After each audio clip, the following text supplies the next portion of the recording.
You know what's wild? Every year, this country tells the same story: pilgrims, peace, and pie, like it was some sort of miracle of unity. But that's not what happened. Thanksgiving wasn't a feel good dinner, it was a turning point, the moment that kindness got repaid with blood. Let's start there. The pilgrims didn't land on empty land, they landed on land where people had already lived. They'd already built and farmed for thousands of years. And most of those people, the Wampanoag, had just survived a pandemic that the Europeans brought. You dirty heathens. It wiped out entire villages before the Mayflower even showed up. So when those starving settlers landed in 1620, they weren't saved by luck. They were saved by mercy. The Wampanoag taught them how to live off of land that wasn't theirs, how to grow food, how to fish, how to stay alive. And that's the part they love to tell, but only half of it, of course. The first Thanksgiving wasn't even called that. It wasn't a holiday, it was a tense peace meeting. Two nations sitting down, both knowing that it could go bad at any moment.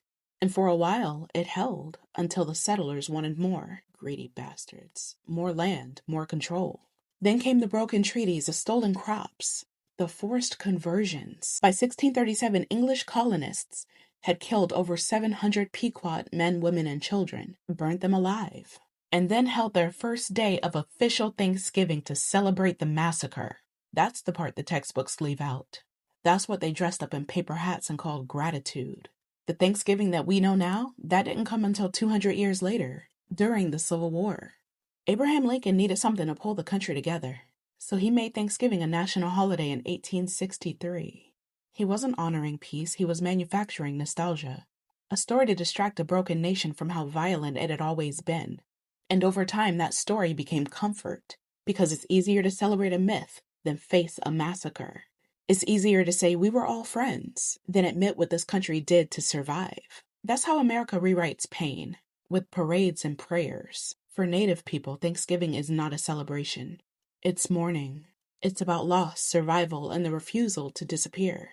Every year, Indigenous families gather, not to give thanks, but to remember. Because the truth didn't vanish with the tribes that they tried to erase. It's still here. They are still here. So yeah, eat with your people, love on them. Be grateful, make sure to do land acknowledgments. But don't pretend that this day was born out of peace. It was born out of blood. And a lie so big they built an entire holiday to cover it. The real story of Thanksgiving isn't what they told you.